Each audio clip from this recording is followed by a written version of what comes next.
হিন্দু বনাম ইসলাম তুলনামূলক পার্থক্য, জাতপাত ও বর্ণবৈষম্য, শ্রেণী বৈষম্য ও বর্ণপ্রথা রয়েছে।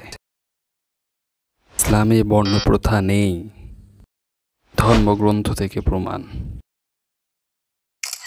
শূদ্রের দেশে বাস করবে না, শ্রাদ্ধ করা নিষেধ, সম্ভাষণ করবে না, ঋষির মতে শূদ্র, রামচন্দ্রের শূদ্রপদ। ইসলাম অনুসারে